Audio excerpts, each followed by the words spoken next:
Coming up on this episode of Nintendo Cartridge Society, Pokemon who watch you sleep, but it's not creepy.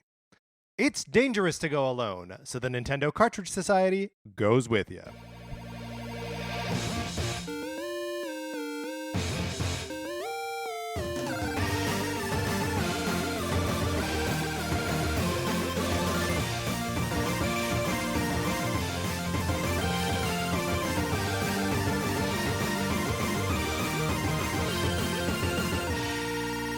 Welcome to Nintendo Cartridge Society. My name is Patrick Ellers. I am joined, as always, by my co-host, Mark Mitchell. We've got a good show for you today. We're going to be talking about the news from the week, including all the weird announcements coming out of that Pokemon business plan presentation. And then on Thursday, we're going to do a little bit more Pokemon to cover the Direct on Wednesday. And then we're also going to be making our E3 predictions. But Mark, in the meantime, how's it going? It's going great. Patrick, what's your general temperature for this Pokemon Direct? Oh, Feeling hot? You're running cold? I mean, I'm running about as hot as I can for a Pokemon product, I think. This is a game that I'm going to buy, I'm going to play, I'll probably enjoy.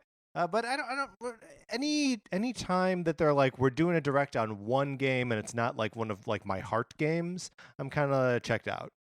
We've been talking pretty recently. Yeah. Not on this show, just because it's not In Nintendo life, related. right, In yeah. life, we've been talking recently about like Star Wars and the Star Wars movies and how there's maybe a little bit too much Star Wars in the world, so they have to rein it back a little bit. Sure. Pokemon seemingly doesn't have this problem because Pokemon is everywhere. Like, Right. we're inundated with Pokemon, so it kind of makes a new Pokemon game feel less special when there's also like a new Pokemon game seemingly every month. Yeah, well, and we're going to talk about like 4 new Pokemon games later in the show. So like, yeah, it's the dawn of a new Pokemon game is like, okay, add it to the pile. Exactly. But hey, I like a direct. I always like a direct. It's something to look forward to. Oh my god, just anything. Here's another thing. Yeah, Saving us from the depression of tomorrow. that's right. Patrick's copy of Sonic Forces. My copy of Sonic Forces for the Nintendo Switch. Do you want to temporarily be in possession of it? You can. All you gotta do is write into us at Nintendo Cartridge Society at gmail.com with your mailing address or a mailing address that you would like to see this game go to, and it will go. I will send it. It actually just came back to me today. That's awesome. The program works. The program works. Every time I send it off, I don't know that I'm going to see it again. I mean, we cross our fingers. yeah, well, yeah. And it has not failed us yet. No, it's come close a couple times. Well, we don't know how close it came. Maybe somebody was really enjoying it Yeah, for like Yeah. 6 months. possible. It's not possible. Someone forgot about it. It Somebody was in the forgot backseat of about their it. car. Yeah. And I can't blame them. Mhm. So you can be a part of that if you like. Just email us with an address and we'll send it. And you don't have to pay for anything. It's all we pay for shipping and return postage. It's the best possible program you could ever participate in. It doesn't really make much sense if you look at it too closely. Right. And if you consider it from our perspective, it makes no sense whatsoever. Why am I still doing this? We've been doing it for like a year and a half. Why? Mark, a couple weeks ago, we celebrated our 250-ish episode. Happy 250-ish, Patrick. And a belated happy 250-ish to you as well, Mark. And we were answering reader questions. And we did this by printing off a bunch of emails at my nearest FedEx Kinko's. Those jerks. They screwed us. They didn't print off all the emails that I said to print off. So remember, if you're listening to this show, you are part of the FedEx Kinko's boycott. You are not to use their services unless it's very convenient. Unless you or work, cheap. there. In which case, I hope you're getting paid really well so you can bleed them dry from the inside. There we go. It's an inside job. Take them down from the inside. So to make up for missing some of your questions, we are answering them as we go here. Today's email comes from Blake. Blake says, hi, Mark and Patrick. Not Patrick and Mark. Got the order flipped there. He says, so a few questions. If you knew your time was up and you had to pick your last meal on Earth, what would it be? Last meal on Earth, Mark. I think I'm going with some good old-fashioned pot roast, mashed potatoes. Oh yeah, doing like a yeah. Yeah, another yeah, exactly. Yeah. I'm going to do up a real good.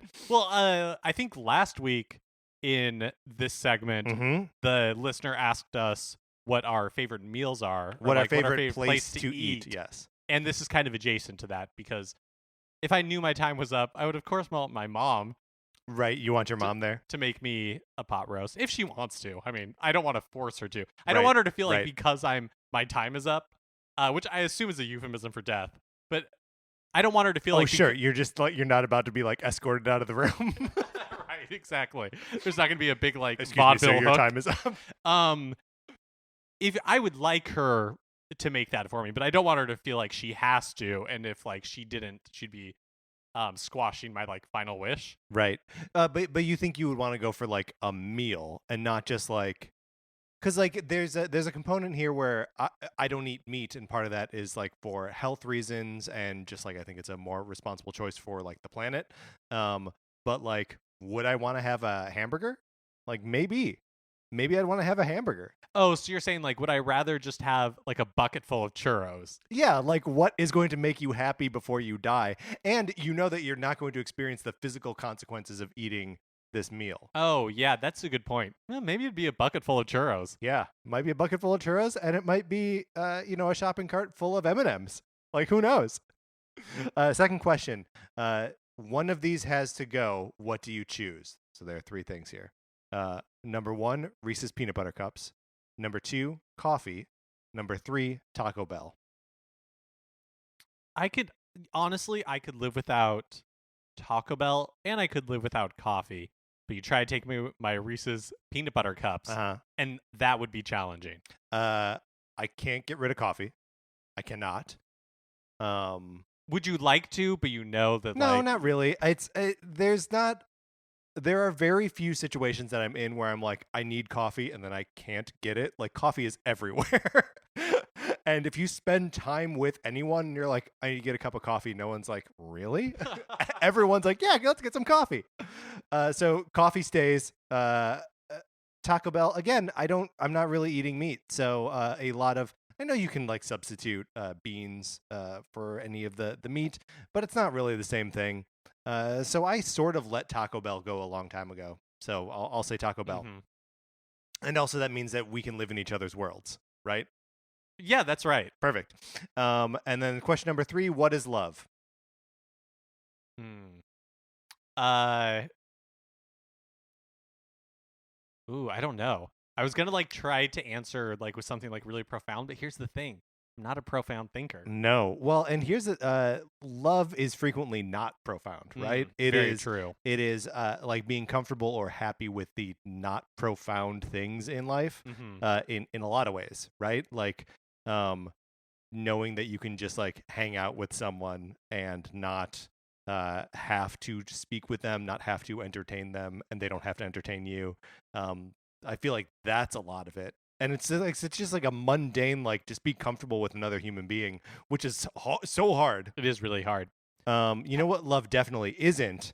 Love is not never having to say you're sorry. It's true. We should be apologizing to each other when we've wronged each other. Absolutely. Patrick, you know what? I think by not being profound, you ended up being really profound, kind of like a Ziggy comic. Now, you are lying to yourself if you think Ziggy is not trying to be profound. Blake concludes his email by saying, thanks, guys, for a great podcast. And I always hope that you don't hurt me. So what is love, baby? Don't hurt me. I get it. That's what we should have done. Thank you, Blake, for writing in. Apologies for getting to it like a month after the fact. Okay, Mark, this is enough screwing around. Let's get into what we've been playing this week.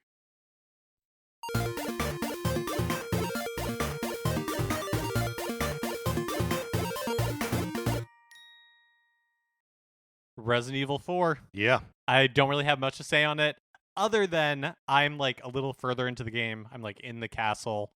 And I do think the game starts getting less and less good. The castle's basically like the lab of every other Resident Evil game, where Mark is on the record as soon as we get to a lab, Resident Evil becomes less fun. Well, I think what it is, and it's the problem with any like mystery narrative, really, or the vast majority of them, it's just that like the fun in those kind of stories are just like the tension of not knowing. And once they have to like explain their world, and you see like the human machinations behind the things that are going on. It just like grounds it a little bit too much, so it's not really spooky anymore. Yeah. But there's still one of like the best set pieces in that entire game that I haven't gotten to yet, which is like the minecart sequence. Oh yeah, the minecart's in there. So that's still coming up. So But you've there's still also like got- good stuff. You've also got that sequence where like Ashley is like up and she's like on some like balconies and there are like guys coming at her and you can only like snipe. Yeah, I'm already dreading that moment. I hate that part of the game. I had a little flash when you were talking about this game. Are there really gigantic characters called El Gigante? Yes. And they refer to them as like the El Gigante, right? I believe so. So the giants. Hi. Okay, cool. I have been playing. I continue my Picross, a new Picross obsession. So I'm playing Pokemon Picross. I'm also playing the Zelda Twilight Princess Picross. Is this also on 3DS? This is also on 3DS. And this is a free game that you can get with just platinum points. No, yes, platinum points are the ones that aren't the ones that are in They're use. like usually the garbage ones. So Yeah. that's amazing that you can get this for free. Yeah, it's like 800 platinum points. And I didn't have that many platinum points when I saw that this thing was available. So I was like, what do I need to do? What kinds of dumb rewards can I collect? So I went straight to the Super Mario Party website and clicked on 4 hidden Toadettes or whatever and got like 200 points that way.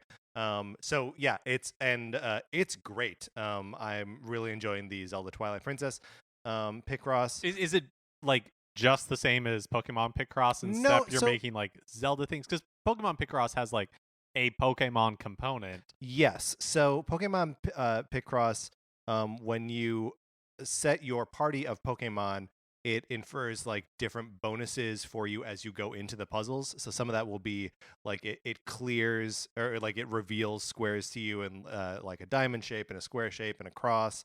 And sometimes it'll do a thing where it'll highlight numbers in blue that it knows you can reveal, or that it knows that you have enough information to start filling stuff in, and stuff like that. In the Zelda Picross, and I'm presuming in other versions of Picross, some of those features are just standard, like that blue number thing that I was just talking about. That's something that the game normally offers you, which is, a nice, like, helpful way to just sort of like guide your eye around. And What makes it specifically Twilight Princess? because all of the pictures are, well, I guess it's more just generically Zelda, but it is. I think it was released around the same time as the Twilight Princess HD remake on the Wii U. So like a lot of the puzzles were like, oh, this one is a Wolf Link, or this one's Midna, and Midna is like the sort of tutorial voice throughout it, and all the sound effects are Zelda related, and all that. So it's great. It's got Mega Picross. It's got like the zoomed in Picross, where you're like doing one giant one, and like just 20 by 20 square at a time, or 10 by 10 maybe. And so I'm loving that. I am also playing Super Mario Run, but I'm only doing this in an effort to get more platinum points, because I want to use 400 platinum points to get 40% off of Picross 3D2 on the 3DS, because that's a good deal. And shout out to James, who emailed us about both the Twilight Princess Picross and this deal, and also to @Juno2030 on Twitter, who did the same. So thank you, everyone, for looking out for my new Picross obsession. I appreciate it so much. And if people want to keep offering me guidance on like which ones to play next and what are your favorites, I am happy to hear it. All right, Mark, that's what we've been playing this week. Let's get into the new releases and what we might be playing next next week.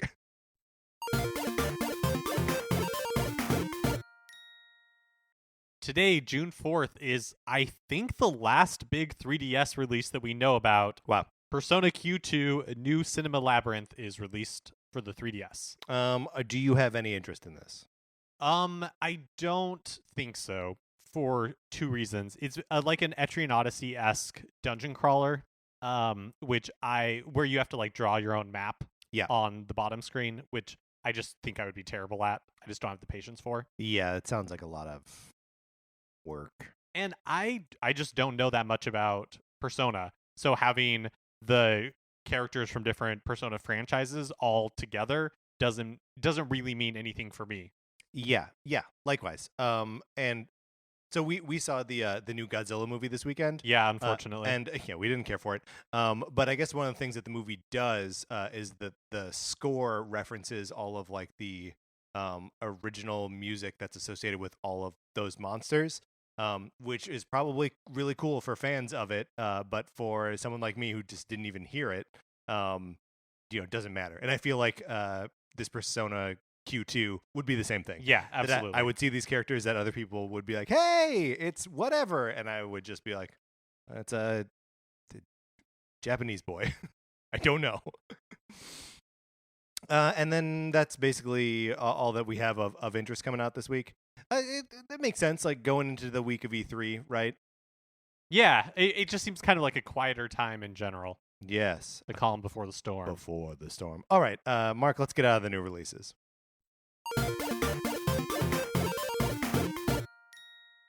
Now it's time for a regular segment on our show. It's time for 433. In 1952, American composer John Cage wrote a piece called 433, wherein a performer or group of performers didn't play their instruments for 4 minutes and 33 seconds.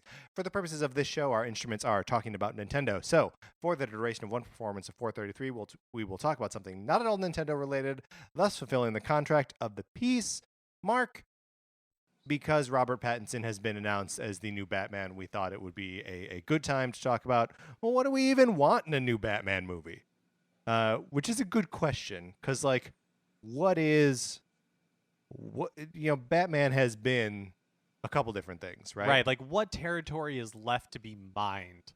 Like, or let's say, even if you are going to pitch a new trilogy of Batman movies, what would, like, your take be? Oh, that's tough, because I think I would think that here's what I'm going to say, is that I would be working to build a Gotham and a Bat family. That, like, what Batman is maybe a little bit too played out, maybe a little bit too, we've explored that territory in film. And if we want to, look, maybe there's too many Star Warses, but there's not enough Batman movies. Just to, like, build out the Batman universe. So, like, right towards, start with a Robin, and then let's get him into the Nightwing role by, like, the second movie. And, maybe even let's follow some of the groundwork laid by Grant Morrison and get to a place where we can kill Bruce Wayne, have Dick become Batman. I want to see Damian in a live action movie. Damian Wayne Robin is my favorite Robin. I love that little jerk. So those are, I think, the kinds of things that I would build towards is a full Bat family and a Gotham that is like real and worth exploring. Yeah, that would be really cool, because all the movies seem to be, like, embarrassed of the Bat family. Yeah. We had Robin in Forever and Batman and Robin. Yep. But it was such, like, one specific take on what, like, the Batman-Robin relationship is. Yeah. And not even, like, an interesting take, really. No, and I mean, and Batgirl of a fashion is in the last of those. Oh, that's right, yeah. The last of the Schumacher movies. But, like, Schumacher? Schumacher. I was right. Why did I second guess that? But, like, it would be great to see, like, a real Barbara Gordon Batgirl, and even a movie come out of that. Like, this is all, there's so much, like, rich ground to be mined there that it's crazy that they haven't. I also think it would. Oh, so go ahead. No, I was just gonna say, I would like to see kind of like a more gonzo take on what Batman could be. Okay. In the sense that I would love to see a Batman movie that obviously is, like, self-contained and not, like, really, like, stressing itself out about building out an expanded universe. Sure. But the opposite of what I just said. No, but they could move into like, I'd like to see like Gotham by Gaslight or whatever that series was called. Yeah. Like something totally. like that, where it's like, okay, yeah, let's have Batman go back in time. Yeah. Yeah. You know what? That would be great. And you could also do that as part of like the Grant Morrison style like Batman. Because like the period where Batman dies, he's or where Bruce Wayne dies, he's tripping through history. Like you could make that into like a series of like 3 other Batman movies. They could all be different actors and they could all be like different high concept Batman things. And also the world is ready for that. Thank you, Spider-Verse, right? Totally, absolutely. Yeah, and then just like get more like genres of weird stuff. I want to see Caveman Batman fighting the Miyagani tribe. I want to see Batman on the high seas. Gotham by Gaslight is perfect. That's not the vampire one, right? That's like the steampunk one. I think it's the steampunk one. Because there's also one where Batman's a vampire. And I also think that, with the ever expanding world cinema marketplace, Yeah. that there is a room for like Batman Inc. Totally. Batman Incorporated. Yeah. I 100% would want to see Batmans from around the world, which is a concept that I feel like DC, even in the comics, hasn't really been good at following up on. Like, we had Batwing for a while and Knight and Squire, but like, that recording had no applause. So I guess we'll never know. But we were accompanied today by the music department workshop at UMass Dartmouth as conducted by Joe Estrada. Guys, get some applause on the end of that. We don't know when it's over. I feel like the segment's ruined. All right, let's get into the news.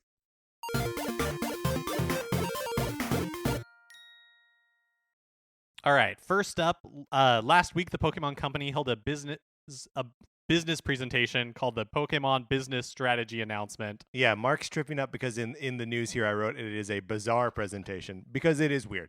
It was a long, like a half hour, 45-minute presentation hosted by people and broadcast in 3 languages at once and just has that sort of like weird halting rhythm of a Japanese business press conference. But they did announce a bunch of new things. Mm-hmm. Like Patrick mentioned, all the announcements were made in Japanese, English, and in Chinese, which is notable because we've seen Pokemon and really like Nintendo in general put a lot more emphasis on the Chinese market as of late.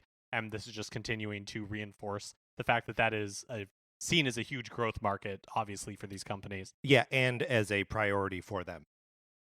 For the Pokemon Company. We also learned that Hiro Matsuoka of the Toho Corporation has become a member of the Pokemon board and the Toho Company handled Japanese distribution of the Detective Pikachu movie. Toho is the company now that owns the rights to Godzilla. So he also made a little plug for the new Godzilla movie, which again Mark and I saw and didn't like.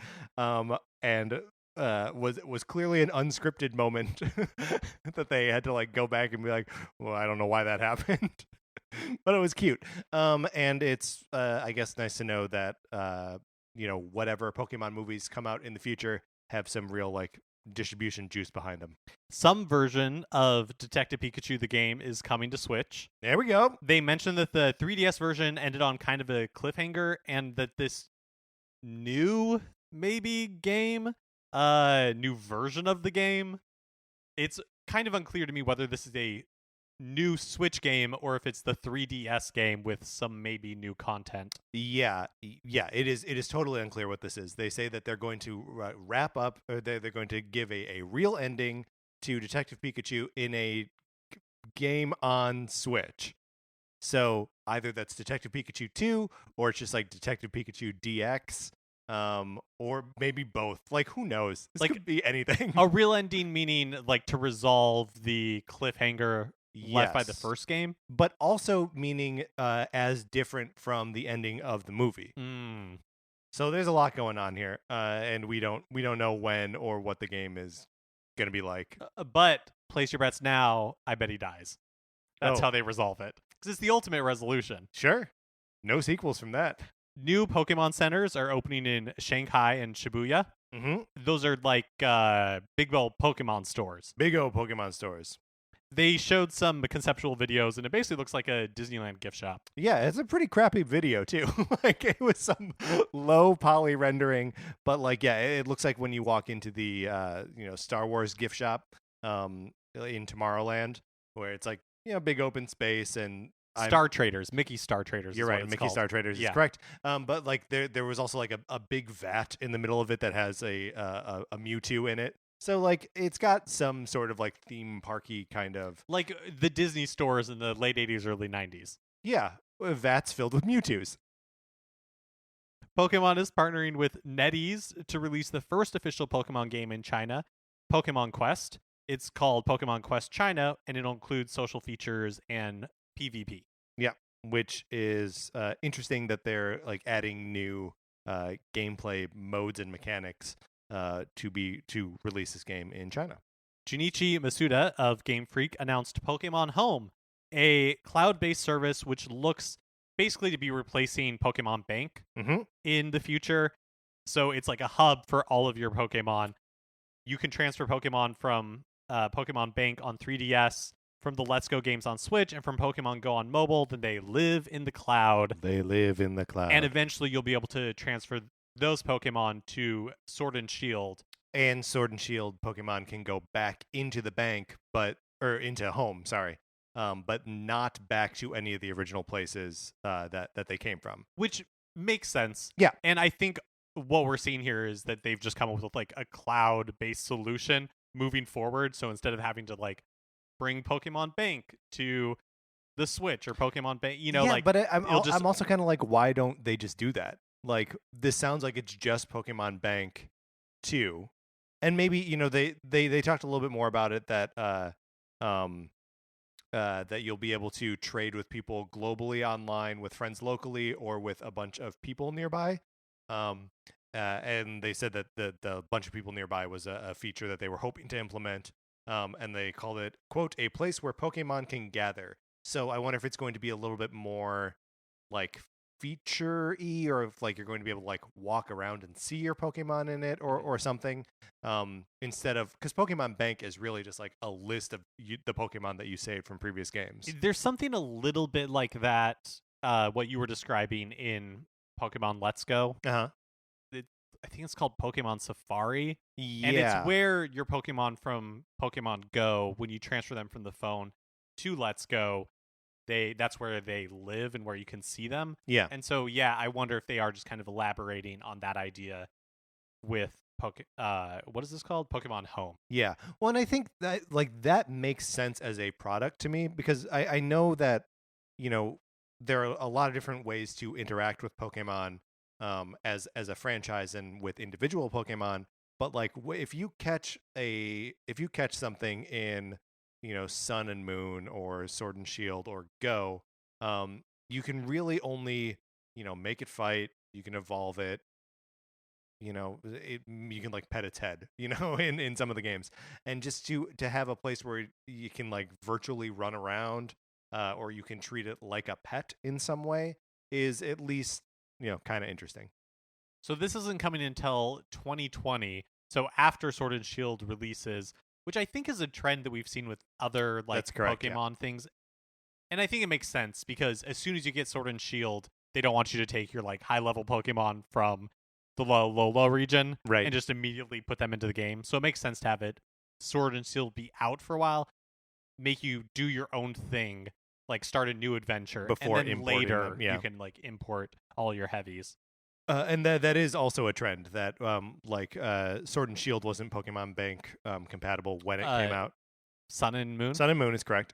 Was not Pokemon Bank compatible when it first came out, and I think even when they did the re-releases of Red, Blue, and Yellow a couple years ago, that they were also not compatible when they came out, but eventually they were.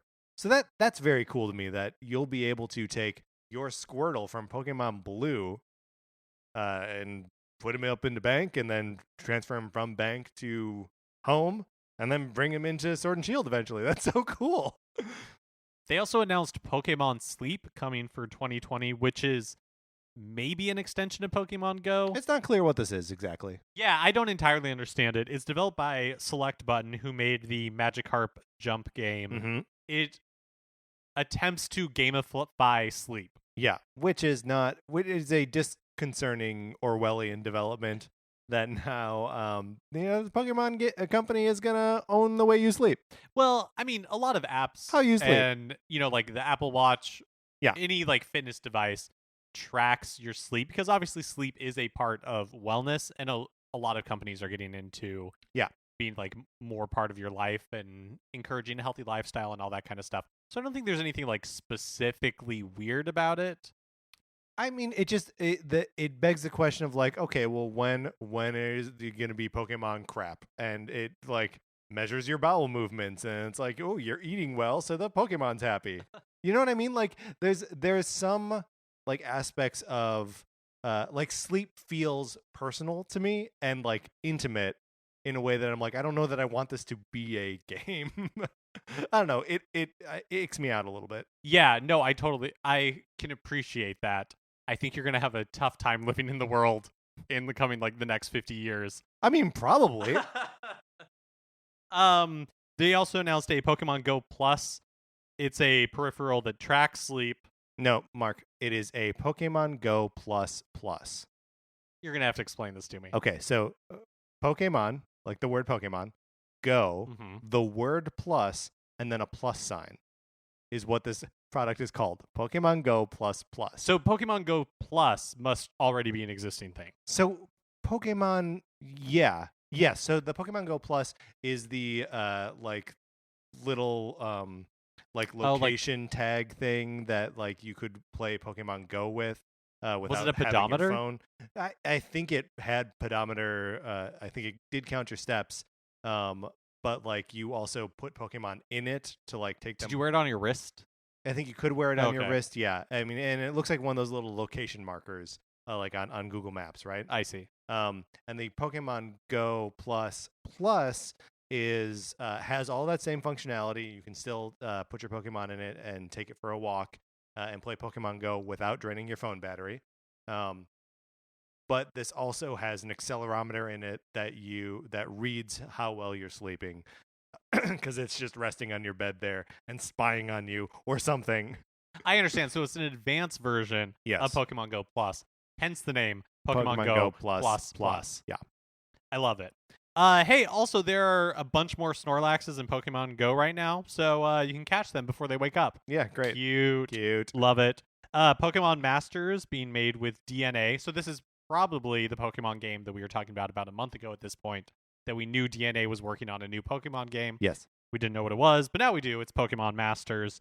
Mobile game featuring all of the gym leaders from throughout the series that it seems like you'll get in some sort of like gacha or like Fire Emblem Heroes type way. Yeah, totally. And they're all accompanied by their signature Pokemon, and you make them battle each other and blah blah blah blah. And not part of the presentation, but the Pokemon Company revealed that their profits are up 50% from the previous year, from 81 million to 124 million, which I've got to say, not as big of a company as I thought it was. Yeah, like 124 million is obviously nothing to scoff at. Right. I mean, like it's about as much money as this show makes. But like in the grand scheme of things, not compared to like other companies. Sure. Just doesn't seem that much. It's not EA. Yeah. Marvel Games VP and creative director Bill Roseman was interviewed on an episode of the Game Informer show, and he spoke a little bit about how they selected characters. I think I skipped words in this sentence, and so like when I said a little bit, it just kind of all like ran together, like I was singing that song from My Fair Lady. Do you want to take it again from the top? Shall I? Marvel Games VP and creative director Bill Roseman was interviewed on an episode of the Game Informer show, and he spoke a little bit about how they selected characters for the roster of Marvel Ultimate Alliance 3. Perfect. By George, he's got it. He said, quote, "It all comes down to gameplay and story, and we want to look to the past and be true to the experience, but also look ahead to what's happening now in Marvel and looking ahead to what's coming from Marvel. It was really balancing all of that. What characters were in the game in the past that people really liked? What characters are rising stars now at Marvel? What are some new characters that have never been in the game that are going to be really fun to play? And what opportunity do we have to introduce gamers to some new characters they may not know about? And also gameplay. how the characters worked by themselves, how they work when they combine together in 2s and 3s and 4s. Then overall for the story, what really cool story additions.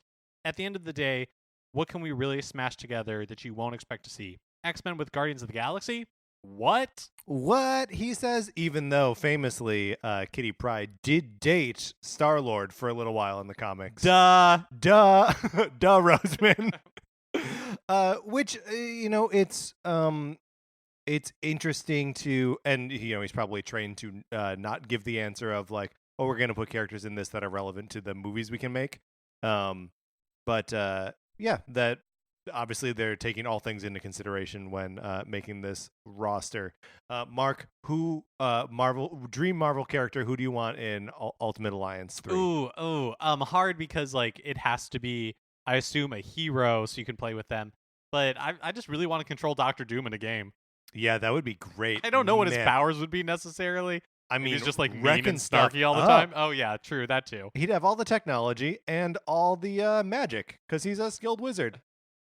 I want to see Squirrel Girl in this thing. Oh, that'd be fun. Roseman was also asked if this partnership with Nintendo meant that we could ever see Marvel characters in Smash Brothers. He was interested, but ultimately said the decision, quote, would not fall in his hands, end quote. Which is duh, right? Which is dumb? Duh. Oh, duh. Yes. Like, yes, that's... Yes. No, you're never going to see a Marvel character in Super Smash Brothers. Speaking of superhero stuff, this reminds me a little bit of those clickbait articles you see that are like, so-and-so said they would love to play X, totally. Character. It's like, yeah, no actor really is ever going to be like, no, I never want to have that role. Nobody talk to me about it. Yeah, that's right. Hey. Yeah. Here's something that we maybe can be excited about. I don't think so. I mean, tell me about it, but I'm not excited. There's a new VR mode Woo! for Super Smash Brothers Ultimate.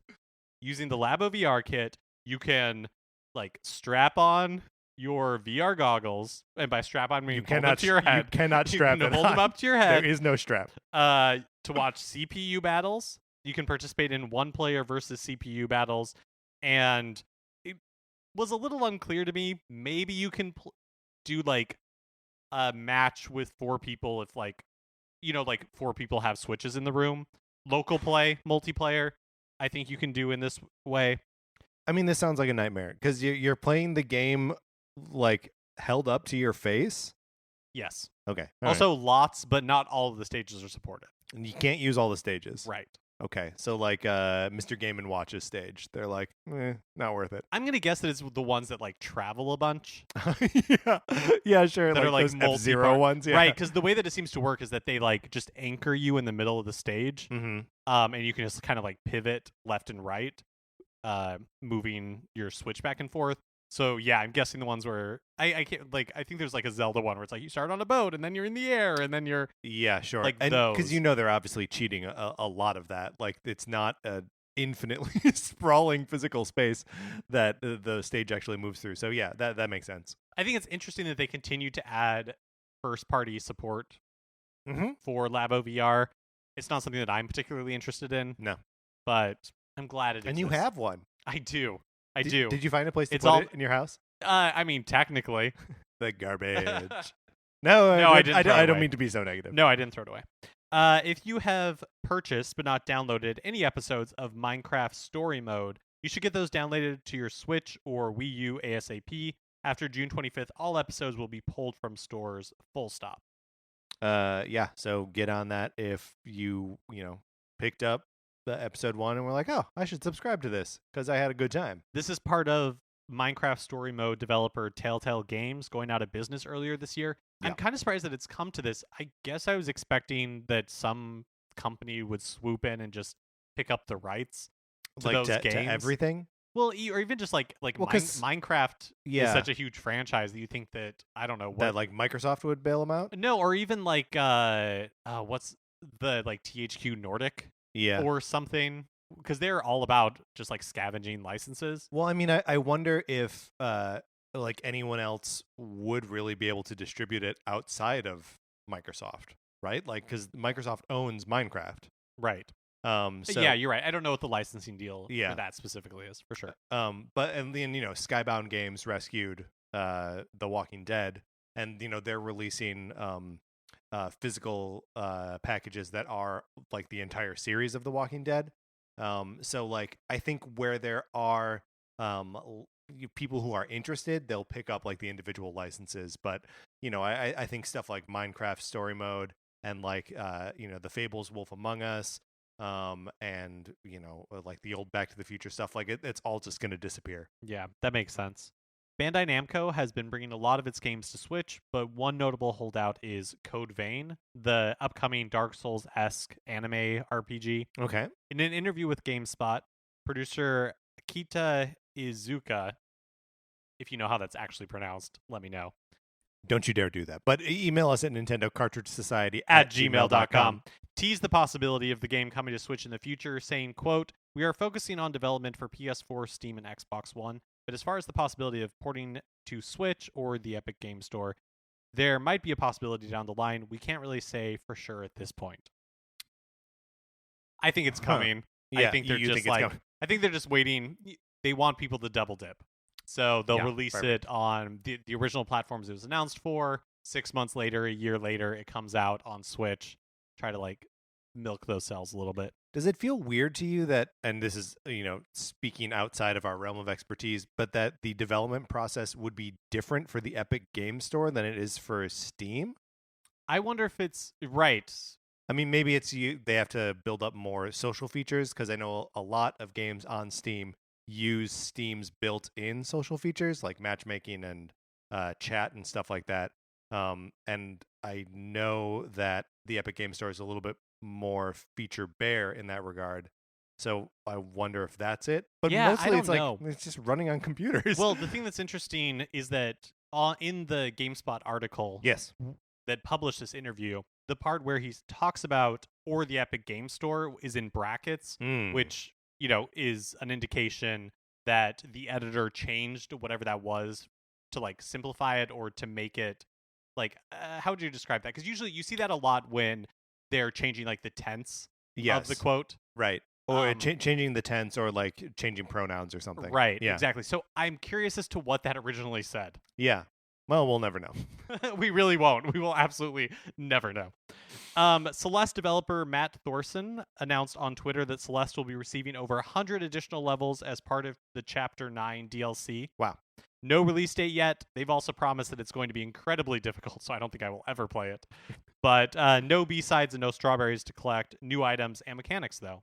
But new items and mechanics, you're going to at least go check it out, right? Yeah, for sure. Okay. A few months or weeks ago, what is time anymore? Who can remember? Anyways, Skybound Games and Beamdog announced some classic computer RPGs would be coming to Switch later this year. We now know that Baldur's Gate, Baldur's Gate 2, Planescape Torment, and Icewind Dale are coming September 24th. Neverwinter Nights ships December 3rd in North America, and it'll be $49.99 physically and presumably digitally for all of these games. But Neverwinter Nights is its own separate package to this? Right. So I was not clear on this, but when I was looking up this news item, it was illuminated for me. The way that these work is like each individual game is not being released. It seems to me that they're being released in like editions. So if you get like the Baldur's Gate Enhanced Edition, it comes with Baldur's Gate 1, all of its expansions, and then Baldur's Gate 2. Oh, okay. In like a single package for $50. Planescape Torment and Icewind Dale come in a single package for $50. And then Neverwinter Nights and all of its DLC come in a package for $50. I don't know if that's also true digitally. I'm assuming it is. That it's like you won't be able to buy sure, you won't be able Baldur's to buy Gate 1 or 2. Right. You just buy them all together for $50. Are you interested in computer role-playing CRPGs? Yeah, like these are very like old school Dungeon and Dragons RPGs. I have played some of these, not all of them. I've never played Planescape Torment, but it is regarded as like one of the best RPGs of all time. Yeah, I think it's come up on the show before, and you having represented that it is regarded as one of the greatest RPGs of all time. I don't know why I have just like a huge block on this kind of role-playing game. My hesitance, I will probably end up buying one of these, probably the Planescape Torment one, because I haven't played it before. The thing that worries me about it is the same thing like when you find a musical artist that you really like, and so you download their whole discography, then you're like, where do I even begin here? It's too much at one time. Yeah. That's how I feel about that. I feel like a lot of time these collections are for people who have played it in the past, and so already know what they like and can kind of like sift through it. It's a little more overwhelming for a newcomer, but I'm going to give it my best shot because I love spending money on video games. So computer role-playing games, CRPGs. Yes. Japanese role-playing games, JRPGs. Strategy role-playing games, SRPGs. Western role-playing games, just Western role-playing games. Mm-hmm. Or Western RPGs. Why no WRPGs? I mean, we could start that. Here's the thing, and this is something I've complained about on numerous occasions. The word for the letter W is almost always longer than the word you are like substituting it for. So like to say WWW takes way longer than saying World Wide Web, right? Mm-hmm. Or like the WWE World Wrestling, WWE World Wrestling. Like you're already there. So let's not do it is what I'm saying. Okay, so you proposed an idea. And you agreed to it, and then I said, no, I don't like it anymore. Mortal Kombat 11's first set of DLC characters has been announced. They are, you know what? Why don't you say these? Because I don't know who any of these people are. Sure. And it's been mostly announced. The four that have been announced are Shang Tsung, who we already knew about, Sindel, Nightwolf, and Spawn. You know, from Spawn. Everybody's favorite John Leguizamo movie. That's right. Second favorite for me after Romeo plus Juliet. So Shang Tsung is being performed by it's motion capture by Kari Hiroyuki Tagawa, who is the actor who played him in the 1995 Mortal Kombat movie, which is pretty cool. And Spawn is being voiced by the actor's name, Keith David, who is also plays Spawn in the HBO animated series, which I didn't know existed. Did they ever make the Spawn reboot that they were threatening for a long time? Has that already come out? The movie? Yeah. No, I don't think so. Oh, okay. Right? I wasn't sure. That's the thing is I really don't know. It feels like one of those Hellboy situations where it may have come out and bombed. Right. Or maybe they just never made it. I don't think they actually made it. I always, whenever Spawn bubbles up to the surface again, a couple of years ago that the 250th issue of Spawn came out and people were like, oh, Spawn still exists. And I picked it up and read it and was like, maybe I'll give Spawn a try. And no, you still don't like Spawn. But it's always confusing to me that it's still a thing that exists. And Spawn pops up in video games from time to time too. He was in one of the Soul Calibur games. He may have been in a previous Mortal Kombat. I'm not totally sure. But so this is weird. Spawn's in this thing. There were two other characters that were teased in the announcement video, and audio clues suggest that it's Ash from The Evil Dead and a Terminator of some kind from Terminator. Sure, why not? And they're both weird audio clues. I didn't really get the reference to the Evil Dead. I think it's a chainsaw sound or something. But lots of characters use chainsaws, so calm down, internet. But the music cue at the end of it is very close to the Terminator dun dun dun dun dun. So I think that's where people are drawing that conclusion from. I think what I am interested, because I'm assuming that these DLC characters are woven into the fiction of the world somehow. Yeah, maybe. Yeah. Go ahead. No, that was it. I'm interested to see how in the story. I mean, they're and also a Terminator's here. It's a time travel story. A Terminator makes perfect sense. Really, it should only be time travel characters. Marty McFly, and so on. Peabody and Sherman. The island from Lost. They're like a buddy character. Yeah. Duck Hunt Dog. Yeah, sure. I mean, Mortal Kombat actually has a character that is, in the Mortal Kombat X, a character that's one big hulking guy and a little one climbing on his back. So there's precedent, is what I'm saying. Finally, ladies and gentlemen, we did it. We are 1 week away from Nintendo's E3 presentation. Oh my goodness. To add a little spice to your Nintendo E3 hype train, GameStop has added 21 untitled SKUs for Nintendo Switch to its system. 21. Now, these could be anything ranging from a new Mario Galaxy to like, Pet My Horse 4. Yes. Oh man, I didn't think they'd be able to top the original Pet My Horse trilogy, but They're they're trying gonna do it. Speaking of which, Pet My Horse 4. Developer Techland, known for Dying Light, might have a surprise for Switch later this year. And that's actually a direct quote from Chief Technical Officer Howell Rolleder, again, another name I am positive I got wrong, said literally that in an interview with WCCF Tech. That Switch owners may have a surprise from them? Okay, great. Later this year. A Polish website claims the game is Call of Juarez Gunslinger, which was an Ubisoft title from 2013 that Techland acquired the rights to last year. So that'd be super weird. So get your hopes right back down. Also, something to note, a programming note for next week for E3. Mark and I are going to the convention. We're going to see a bunch of games and have a lot of fun. But we are also going to be recording a reaction episode to the Nintendo Direct. So our normal Tuesday episode will still come out on Tuesday, but it'll be a little bit later in the day so that we can watch this Direct and record something about it before going off to the LA Convention Center. And I think that's it. Everything else will be the same. All right, Mark, let's get out of the news.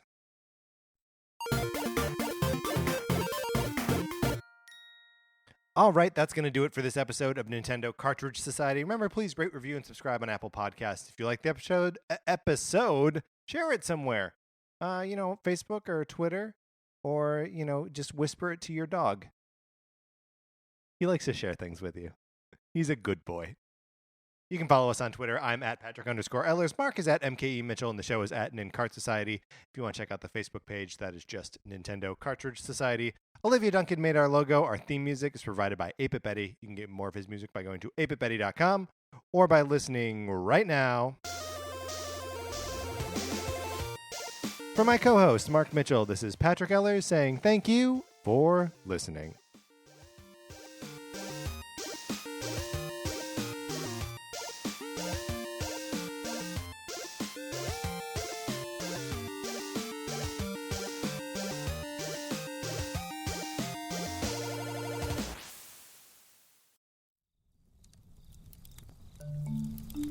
Campfire.